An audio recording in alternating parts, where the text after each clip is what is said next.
Bonjour, j'ai le plaisir d'être avec Jean Costantin. Jean Costantin, vous êtes docteur en médecine, vous êtes pharmacien, vous avez été professeur émérite de la faculté de médecine et de pharmacie de Rouen.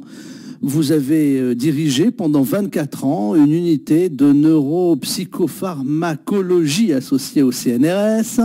Vous avez également présidé le Centre national de prévention, d'études et de recherche sur les toxicomanies. Vous continuez d'ailleurs de mener de nombreuses conférences en France et dans toute l'Union européenne et vous avez publié plusieurs ouvrages dont Le désastre des toxicomanies en France. Et c'est un événement, Jean-Henri Costantin, vous êtes l'invité de l'association Éclat à Pornichet le samedi 23 mars prochain à 18h30 à l'hôtel Ibis pour une conférence boulevard des Océanides à Pornichet. Donc samedi 23 mars. Docteur Costantin, merci d'avoir accepté mon invitation. On voit dans les études que de plus en plus de jeunes consomment, se droguent, pour parler clairement. On arrive maintenant à un taux, une statistique de 70%. On ne va pas dire qu'il y a 70% de jeunes drogués, mais 70% de jeunes qui reconnaissent à un moment ou à un autre, peut-être même d'une façon très éphémère, c'est-à-dire le temps d'une soirée, avoir fumé du cannabis. Peut-on considérer que c'est une expérience sans lendemain, que la plupart vont se dire ça ne m'a pas fait grand-chose, je ne me suis pas senti bien, je ne ressens pas le besoin de recommencer, ou peut-on considérer, finalement j'allais dire c'est pas très grave, ou peut-on considérer que c'est finalement assez grave parce que c'est le début d'un long processus pour une majorité d'entre eux? Je crois que la question est tout à fait bien posée. L'expérimentation n'est évidemment pas un drame en soi, c'est néanmoins une prise de risque. Car nul ne se connaît tant qu'il n'a essayé, et donc cela peut l'amener à y renoncer à tout jamais, ou à en devenir un usager très erratique, ou bien, hélas, à être accroché très vite. Et il est des drogues qui accrochent très vite. Je pense à la cocaïne, par exemple. 2-3 usages erratiques, a priori, peuvent se commuer, peuvent se transformer en une dépendance dont on est incapable de se débarrasser. S'agissant du cannabis, par exemple, et qui est la première drogue illicite qui apparaît sur la liste, il faut savoir que parmi ceux qui l'ont essayé, 20% vont s'y accrocher et vont en devenir dépendants. Mais d'ailleurs, ne restons pas aux drogues illicites. Voyons cette drogue licite qui est le tabac, qui a accroché, qui a pris dans les mailles de son filet 13 millions de nos concitoyens. Ce tabac est à l'origine de 79 000 morts chaque année, c'est-à-dire de 216 morts par jour. Dit en d'autres termes, aujourd'hui, sur la route en France, périront, j'ose pas dire ne périront, que 12 personnes. Aujourd'hui, en France, victimes de leur intempérance alcoolique, vont mourir 150 personnes. Aujourd'hui, en France, victimes de leur consommation tabagique, vont mourir en France 220 personnes. Chaque jour se crache en France l'équivalent d'un Airbus avec 220 fumeurs à bord. Et ceci dans la discrétion la plus complète. Oui, mais docteur Costantin, je vous ai posé la question sur la drogue et vous me répondez sur le tabac. Mais le tabac est une drogue, et c'est pas parce qu'elle est licite que ce n'est pas une drogue. Et là, on est dans la sémantique biaisée. Le tabac est une drogue, bien sûr. Elle fait que tel sujet qui en a consommé devient accro à celle-ci, a perdu toute indépendance vis-à-vis de sa capacité d'en prendre ou de n'en pas prendre.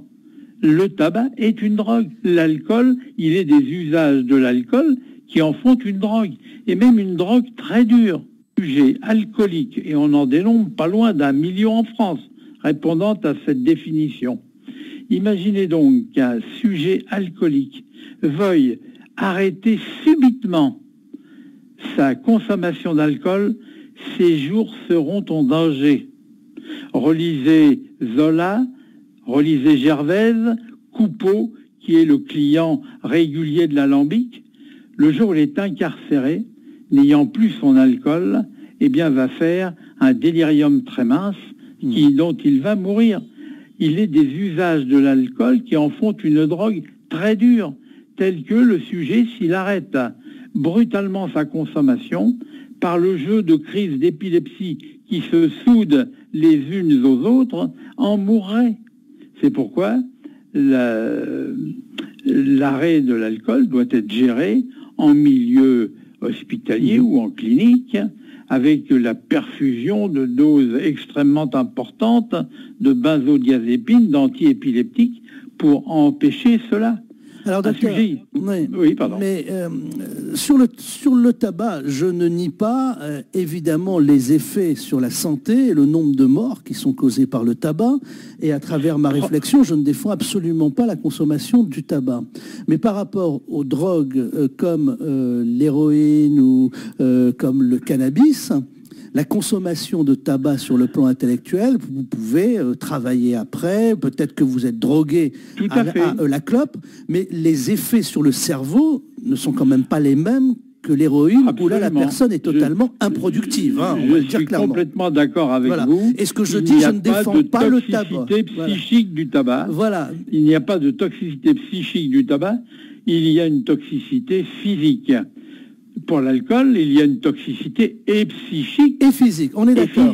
C'est pour ça que j'ai voulu mettre cette parenthèse sur le tabac, sans pour autant défendre le tabac, évidemment, on est d'accord. Non, on ne peut pas le défendre parce que appeler drogue douce, une drogue qui fait 79 000 morts par an, qui irait de la carte de France, une ville comme La Rochelle tous les ans, mais il y a les morts, et je dirais cela, on peut considérer qu'ils sont tranquilles, mais il y a toutes les pathologies qui vont en fait gâcher, pourrir la vie des individus, même s'ils ne meurent pas du tabac. Le tabac est la première cause de mort évitable. Le tabac est l'ennemi public numéro 1.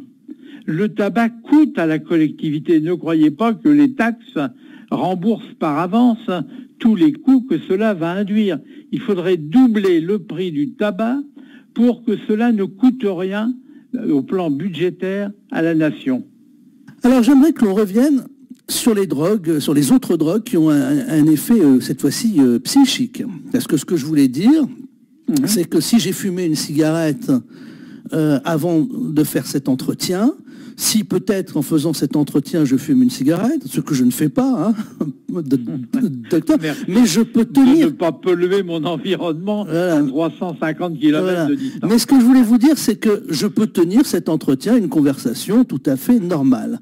En revanche, si j'ai fumé ce qu'on appelle un joint avant, mes questions ne seront pas très claires.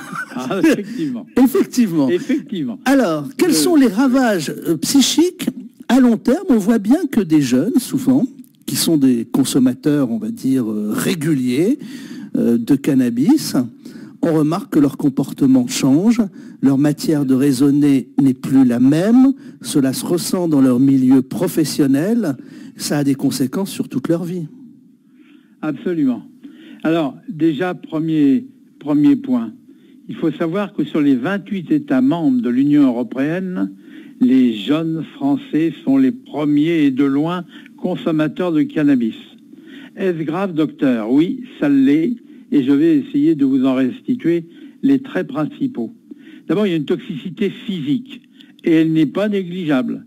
Troisième cause de déclenchement d'infarctus du myocarde, déclenchement d'artérite à un âge bien plus précoce que ce que l'on connaît avec le tabac. Mais allons directement vers le psychisme. Posez-vous la question de savoir pourquoi la France, qui est parmi les pays au monde qui consacre le plus de moyens à l'éducation de ses enfants, est très mal payée en retour lors des concours internationaux tels le classement PISA, où elle n'apparaît qu'en 27e rang. J'affirme que si l'on parvenait à éradiquer le cannabis de tout l'espace éducatif, mécaniquement, nous gagnerions au moins 15 places, 15 rangs au classement PISA. Dit très trivialement, la fumette, ça rend bête. Le chichon, ça rend con. Pétard du matin, poil dans la main. Pétard du soir, trou de mémoire. Le cannabis, en effet, est un très grand perturbateur de ce que l'on appelle la cognition, la faculté d'apprendre, la faculté de retenir. Il y a l'ivresse cannabique, et on dirait la même chose pour l'alcool. Il n'est pas facile d'apprendre lorsqu'on est dans un état d'imprégnation alcoolique. Lorsqu'on a bu de l'alcool, l'alcool disparaît en quelques heures. Lorsqu'on fume du cannabis, eh bien le cannabis, son tétrahydrocannabinol, demande des heures et des jours pour disparaître. Et même chez un consommateur régulier de cannabis, le fait d'arrêter subitement sa consommation et de déterminer chaque jour l'élimination dans ses urines du cannabis, eh bien, permet d'en retrouver 8 semaines après. Le cannabis n'est pas une drogue douce, c'est une drogue lente, c'est une drogue très lente qui s'accumule pour des jours et même des semaines dans les greffes de l'organisme. De toutes les substances connues, elle est la seule substance, ce tétrahydrocannabinol est la seule substance à se stocker aussi longtemps dans les greffes de l'organisme. Or, le cerveau est un organe extraordinairement riche en graisse. Vous n'êtes pas de la génération qui, comme la mienne, a mangé des cervelles meunières. C'était excellent, c'était gras, oui, mais dans cette graisse-là, eh bien, le tétrahydrocannabinol se stocke avec une remarquable avidité. La vraie question dans tout cela, c'est pourquoi la France est-elle en tête? Pourquoi laisse-t-on notre jeunesse se sacrifier à ce point-là? Quel est le plan? Je ne suis pas un complotiste, mais pourquoi cherche-t-on la destruction de la société française par sa crétinisation généralisée? Je suis direct là. Hein, voilà. Oui, je ne sais pas si on la cherche, mais on la trouve. Il faut savoir, et d'ailleurs l'Observatoire français des drogues et l'Observatoire européen des drogues et toxicomanie vient de voter un carton rouge à la France pour l'absence criante de toute pédagogie à cet égard. La seule chose qu'entendent nos jeunes Français, c'est est-ce qu'on dépénalise ou est-ce qu'on ne dépénalise pas? Avant d'aborder ce genre de questions, il faudrait peut-être armer non seulement les jeunes Français, mais leurs parents, leurs éducateurs, la société civile dans son ensemble, aux méfaits de cette drogue. Or, on engage un débat sur pour ou contre la légalisation ou la dépénalisation, alors que l'on n'a pas encore posé les problèmes de la dangerosité. On amène la soupière alors qu'on n'a pas encore mis sur la table les assiettes et les cuillères à soupe. Et ça, on marche complètement à l'envers. On prend le problème complètement à l'opposé de ce qu'il devrait être. Et donc, imaginez, il y a un pays qui est exemplaire à cet égard, c'est la Suède. La Suède, dans les années 70, a découvert les méfaits du cannabis, en particulier par une étude dont elle est à l'origine et qui montre sa responsabilité dans cette pathologie psychiatrique majeure, gravissime parce qu'irréversible, qui est la schizophrénie. Et bien donc, prenant la mesure de cela, la Suède s'est dotée d'une législation qui a à peu près la sévérité de la nôtre. Oui, mais elle l'a d'abord fait connaître. Or, cette législation, on en parle un peu, mais elle est, je vois dans toutes les conférences que je fais dans les lycées et collèges, et quand je teste les élèves sur leur connaissance de cette loi, ça se termine par des rires grasseillants, et manifestement, si une loi existe comme elle n'est pas respectée, c'est qu'elle n'existe pas. Donc cette loi n'a pas été diffusée, connue. Elle n'a pas été justifiée, parce qu'une loi a besoin d'une justification. Si elle est là seulement pour ennuyer, pour perturber, pour faire suer les mômes, effectivement, elle est insupportable.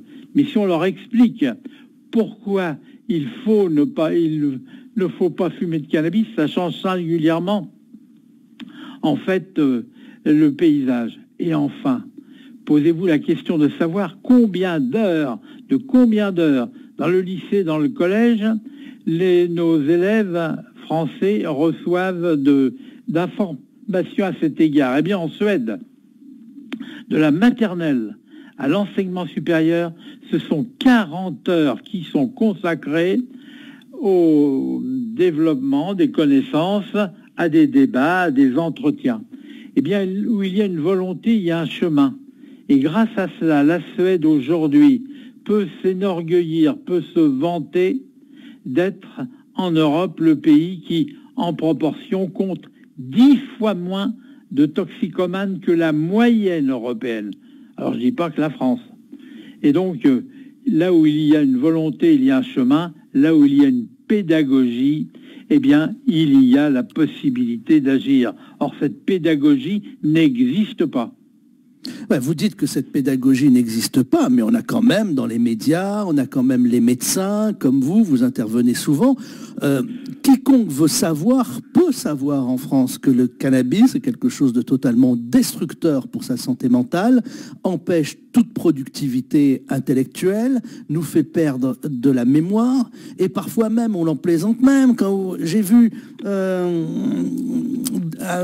souvent, il m'arrive d'aller dans des réunions publiques, j'étais récemment à une réunion avec des entrepreneurs qui présentaient leurs projets de start-up, et sur scène, il y avait quelqu'un de plutôt agité qui tenait un discours très offensif, mais pas très cohérent, et quelqu'un m'a dit en plaisantant, il abuse trop de la fumette. Ça veut dire que ça se sait, mais ça se sait. Alors pourquoi ça ne marche pas si cela se sait? Est-ce qu'il y a finalement un rejet de l'autorité en France, qui fait que l'autorité, c'est le médecin, le professeur, quand il dit quelque chose, finalement, on s'en fout? Oui, mais il y a de ça, bien sûr. Et on cultive en quelque sorte, actuellement, on cultive la mise en doute, en cause de ce qu'annonce la science. On voit des campagnes contre les vaccinations qui vont, par exemple, complètement à l'opposé de toutes les données dont on dispose.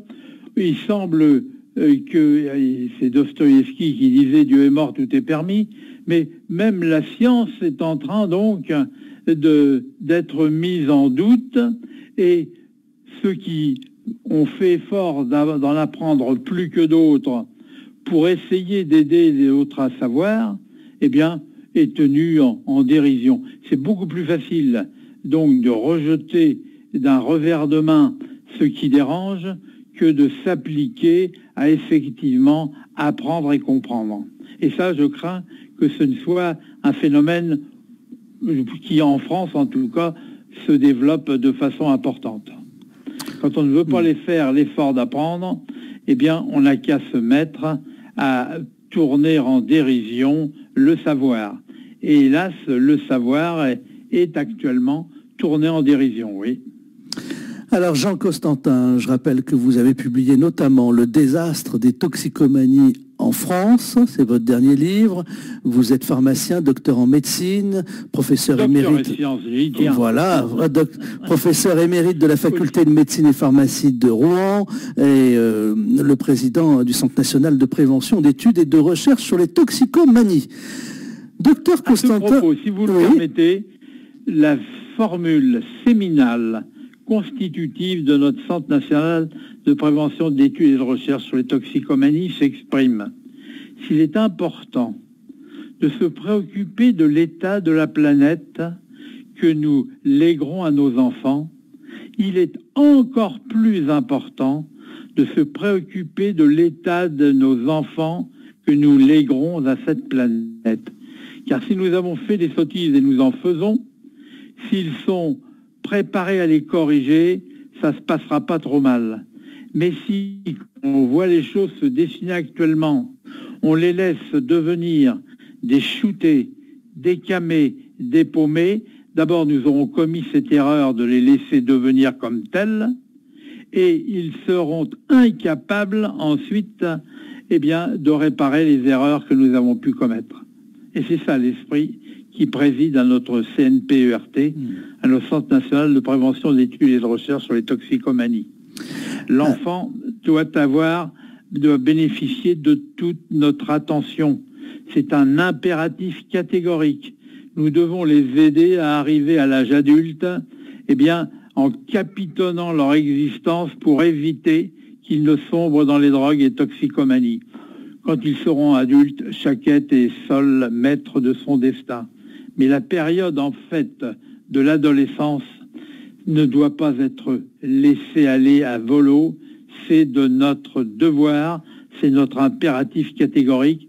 Et ça, c'est pas le chercheur, c'est l'enseignant qui vous le dit. C'est une de mes préoccupations majeures.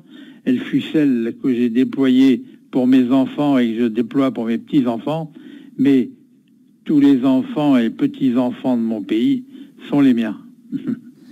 Alors Jean-Henri Costantin, je rappelle que vous êtes aussi l'invité de l'association Éclat pour une conférence samedi 23 mars à 18h30 à l'hôtel Ibis qui se trouve boulevard des Océanides à Pornichet.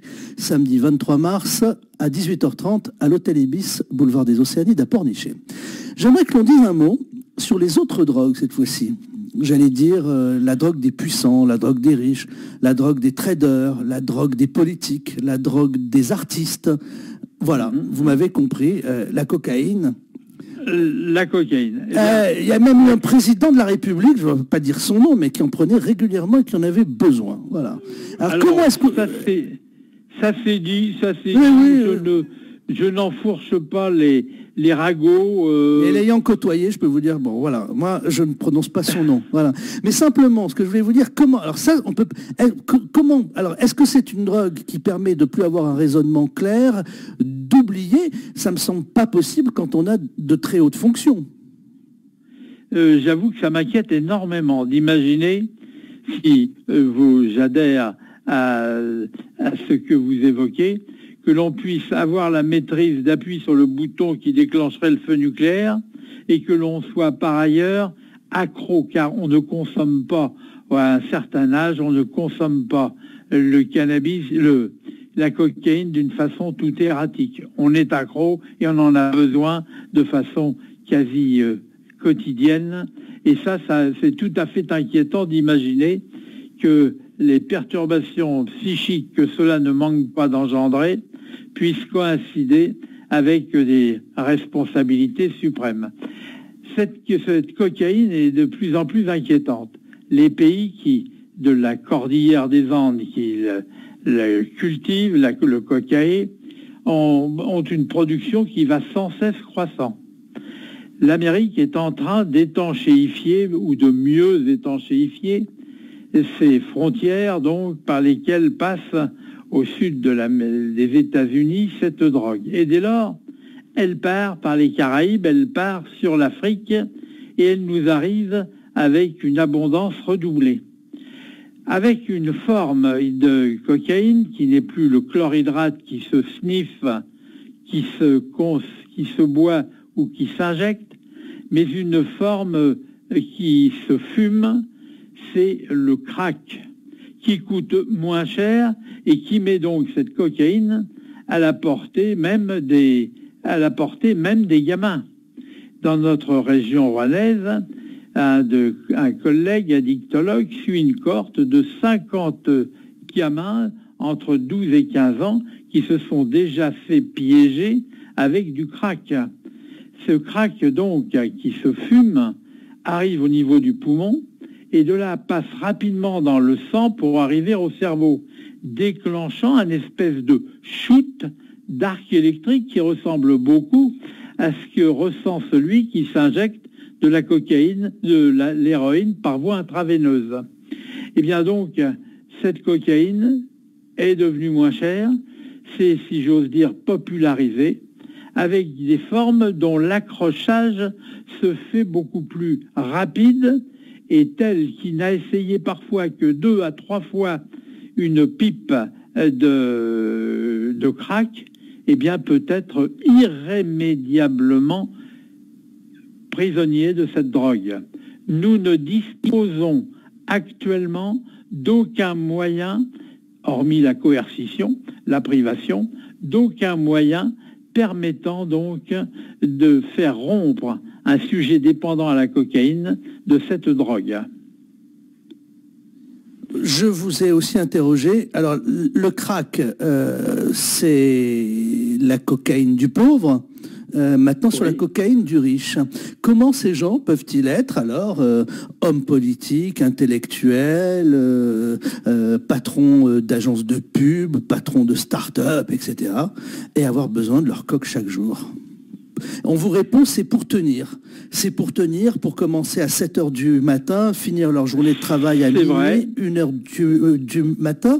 Est-ce que c'est que pour tenir? Mais quels sont les autres effets, finalement? Mais comme ils sont devenus dépendants, s'ils sont en manque, eh bien, à ce moment-là, ils ont une perte énorme de toute leur capacité. Et dès lors, la coque qu'ils prennent, c'est pour empêcher de sombrer dans les abysses de la situation dans laquelle ils sont en manque, dans laquelle ils sont en abstinence. Et l'addition... C'est vrai d'ailleurs pour beaucoup de drogues. Le tabac, par exemple, tel sujet qui voit son taux de nicotine baisser, n'a de cesse que de remettre de la nicotine dans le système, car s'il ne le fait pas, eh bien, il entre dans un état de morosité, d'incomplétude, de ralentissement psychique, et même qui confine à certains égards à un état de type dépressif. Eh bien, avec la cocaïne, c'est beaucoup plus net encore. Tel sujet, donc, qui n'a plus de cocaïne dans le système, eh bien, voit ses capacités, ses aptitudes s'effondrer, et donc, pour satisfaire aux exigences de sa fonction, il est obligé bien vite d'en remettre dans le système. Mais l'addition se paye au moment de la vieillesse. Alors là, c'est là où on voit la personne totalement sombrer avec Alzheimer, avec d'autres choses. Enfin, je ne sais pas si c'est directement lié. Absolument, mais car non seulement ces drogues sont psychotoxiques, mais elles sont également neurotoxiques. Psychotoxiques, c'est-à-dire qu'elles perturbent le fonctionnement du psychisme dans un sens ou dans l'autre, c'est-à-dire soit en le stimulant, en l'activant, en augmentant ses performances, soit au contraire en le faisant plonger. Ça, c'est la psychotoxicité. La neurotoxicité, c'est que cela est de nature à faire perdre un certain nombre de neurones, de cellules nerveuses, avec les baisses de capacité qui y sont associées. On sait maintenant, par exemple, qu'il y a chez l'alcoolique, on recrute parmi les alcooliques un nombre d'Alzheimer bien plus important que dans une population qui s'abstient de la consommation d'alcool. Alors j'aimerais justement terminer cet entretien en parlant de l'alcool, que vous avez évidemment qualifié, vous mettez dans ce bloc complet des drogues. On a parlé du tabac, on a parlé de la cocaïne, on a parlé des herbes, évidemment. On n'a pas parlé de l'héroïne ni des produits de substitution, qui constituent, à mon sens, une véritable préoccupation. En fait, l'héroïnomane qui s'injecte son héroïne, on essaie de le faire rompre avec son comportement injecteur, parce que c'est la transmission du sida, de l'hépatite, etc. Donc pour le faire rompre avec son comportement injecteur, on va lui donner par voie orale une drogue qui est la méthadone, ou bien par voie sublinguale une autre drogue qui est la buprénorphine, le Subutex. Et donc, ce sujet, comme il a en permanence une stimulation des cibles sur lesquelles agit l'héroïne, s'il s'injecte de l'héroïne, il ne va pas ressentir de variation brutale. Et donc, ces drogues que sont la méthadone, prise par voie orale, la buprénorphine, le Subutex, pris par voie sublinguale, amènent le sujet à renoncer aux injections d'héroïne. Mais il est toujours sous l'influence, sous l'empire, sous l'action donc de ces morphiniques. Mais en fait, il se sent moins bien parce qu'il ne peut plus s'injecter l'héroïne. Donc, il se met à tricher. Ou bien, il se met à s'injecter la buprénorphine. Un tiers des sujets à qui le produit est prescrit pour le faire rompre avec son comportement injecteur s'injecte la buprénorphine. Premier scandale dont on parle vraiment très peu à l'heure actuelle. Mais, qui plus est, allant voir plusieurs médecins prescripteurs, allant voir plusieurs pharmaciens pour se faire délivrer ce Subutex, il va se constituer une provision de produits qui va lui permettre de le revendre à de jeunes toxicophiles français qui n'avaient pas encore pris le chemin des morphiniques. Et avec l'argent qu'il va retirer de cela, il va retourner à sa chère héroïne. Vous voyez le bilan, sous prétexte de faire de la réduction des risques, c'est-à-dire diminuer le risque qu'il a de pouvoir contracter l'hépatite B ou C ou de contracter le sida. On lui a mis à sa disposition le Subutex qu'il va s'injecter avec les mêmes risques que l'héroïne ou qu'il va détourner en allant le revendre à de jeunes toxicophiles qui vont se voir ouvrir de la sorte, en fait, le chemin de l'héroïne. On marche sur la tête et ça coûte à la collectivité la peau du bas du dos. Et voilà. J'aimerais terminer avec donc la question de l'alcool, de tout ce que l'on a évoqué. Est-ce que l'alcool reste quand même la seule chose, si on veut, dont on n'est pas prisonnier? On connaît autour de nous beaucoup de gens qui aiment boire un bon verre de vin de temps en temps et qui le font modérément. Alors chacun a une vision sa propre vision du modérément, mais alors on va dire quelqu'un qui le week-end, lors d'un bon repas, prend une bonne bouteille et le partage entre amis, voilà, il est pas dans la drogue au sens il a automatiquement. C'est quelque chose de plus spécial. Voilà. Est-ce que vous-même, vous aimez un bon verre de vin de temps en temps? Absolument. Bon, bah voilà. Absolument, bien sûr. Alors, il y a donc cette consommation festive avec modération qui ne dépassera pas donc 3 verres de vin dans une même occasion, un même repas, qui ne dépassera pas 3 verres de vin chez l'homme, 2 verres de vin chez la femme, oui, parce que la femme a un équipement enzymatique, hépatique, qui la rend plus sensible aux effets de l'alcool. Donc, avec cet usage, ne dépassant pas, n'excédant pas ces doses, l'alcool est un produit qui est parfaitement, au plan sanitaire, qui est parfaitement acceptable.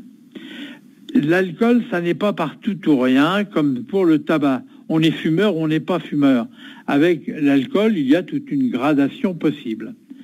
Notre Académie de médecine dit que l'on est alcoolodépendant. Quand on est incapable, un jour par semaine ou par quinzaine, peu importe, de se passer de toute boisson alcoolique. J'inclus bien sûr parmi celles-ci le cidre, le poiré et la bière. Ne laissons pas accroire le fait que ces 3 boissons n'ont rien à voir avec des boissons alcooliques.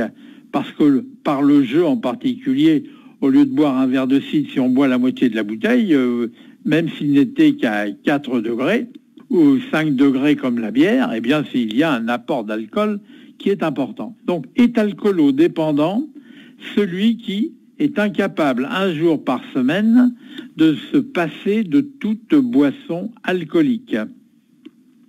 Dans ce vivier-là, qui représente en France 4 à 5 millions d'individus, 1 million d'entre eux, ou peut-être un peu moins, ou peut-être 1 million d'entre eux, dépassent franchement la mesure et sont les alcooliques. Et quand je dis ce nom d'alcoolique, n'y voyez aucune connotation péjorative.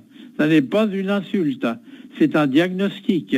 L'alcoolique est un malade. L'alcoolique mérite notre compassion.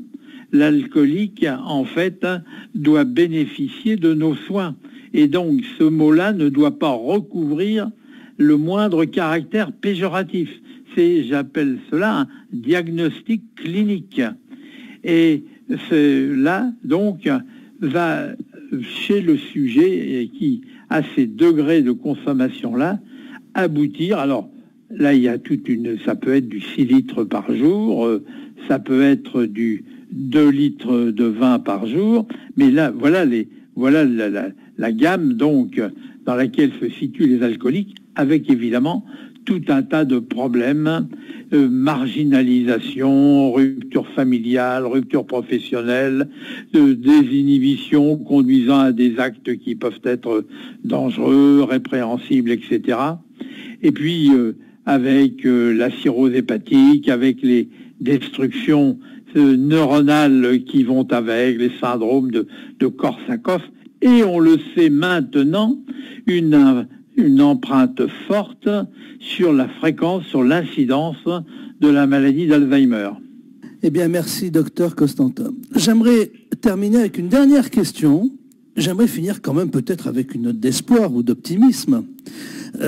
J'ai lu de nombreuses études qui indiquaient, je parle du fumeur de tabac, je parle bien du fumeur de tabac, qu'au bout d'un certain nombre d'années, et après au bout d'un certain nombre de décennies, je ne sais plus si c'est 20 ou 30 ans, quand on avait arrêté de fumer, le corps humain était remis à zéro, comme si on n'avait jamais fumé, qu'il n'y avait plus aucun effet, en 20 ou 30 ans. Gros, si mes souvenirs sont bons, c'est un peu ce que j'ai lu. Est-ce la même chose pour l'alcool ou pour les drogues? Si on arrête vraiment, est-ce que le corps humain a une capacité de se régénérer, même le cerveau, et qu'on est nickel, j'allais dire, au bout de 20 ans ou au bout de 30 ans? Je suis tout à fait d'accord s'agissant de l'alcool.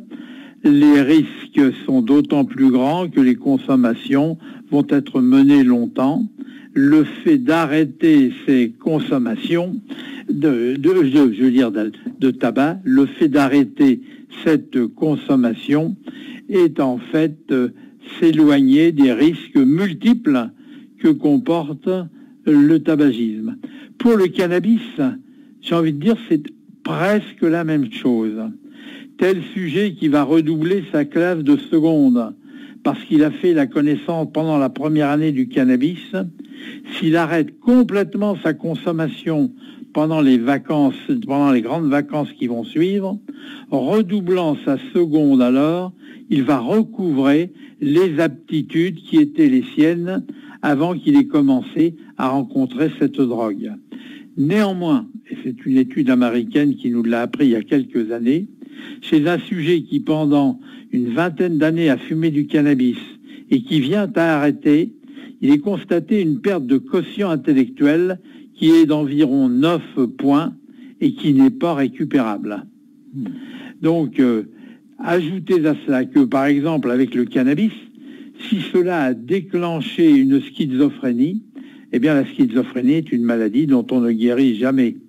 Et si le sujet schizophrène continue sa consommation de cannabis, eh bien ceci va installer une résistance au traitement, aux antipsychotiques, et donc ceci va aggraver la fréquence de ces troubles. Avec les morphiniques, tel sujet qui parviendrait, mais c'est encore plus difficile, à s'abstenir, à s'affranchir de cette dépendance, eh bien il semble qu'on puisse espérer une restitution ad intégrum, conservant néanmoins une très grande vulnérabilité à cette drogue et devant plus jamais s'en approcher. Mais c'est vrai pour le fumeur qui a arrêté, surtout ne pas se rapprocher à nouveau du tabac pour un usage dit exceptionnel et qui redéclenchera tout le processus. Même chose s'agissant de l'alcool, même chose s'agissant du cannabis. Tel sujet qui a eu la chance, la force, que sais-je, de pouvoir se détacher d'une drogue, doit y demeurer éloigné sans aucune exception, car en fait, il présente une vulnérabilité à retomber dans ses errements qui doit donc l'amener à ne plus jamais s'en approcher. Merci. Merci, docteur Costantin. C'était vraiment passionnant. Merci pour cet entretien. Je sais que tous ceux qui nous ont écoutés avec beaucoup de passion et vont certainement être nombreux à venir vous rejoindre, vous donner une conférence samedi 23 mars prochain à 18h30 à l'hôtel Ibis, boulevard des Océanides à Pornichet. Vous êtes l'invité de l'association pornichétine Éclat, qui reçoit donc Jean-Henri Costantin pour une conférence débat sur le thème « Le désastre des toxicomanies en France ». Jean Costantin, vous avez également publié de nombreux ouvrages qu'on trouve dans toutes les librairies. Le dernier en date s'appelle « Le désastre des toxicomanies en France ». Vous êtes... oh là là, vous présentez. Vous êtes vice-président de l'Académie des sciences, belles lettres et arts de Rouen, docteur en médecine, pharmacien. Ah ouais, voilà, maintenant président. Docteur en sciences, professeur émérite de la faculté de médecine et de pharmacie de Rouen. Vous avez dirigé l'unité de neuropsychopharmacologie associée au CNRS, l'unité de neurobiologie clinique du CHU de Rouen. Vous êtes également le président du Centre national de prévention d'études et de recherche sur les toxicomanies. Merci encore, docteur Costantin, pour cet éclairage passionnant. Merci, monsieur Urria, de votre patience, de votre écoute et de votre parfaite présentation des sujets.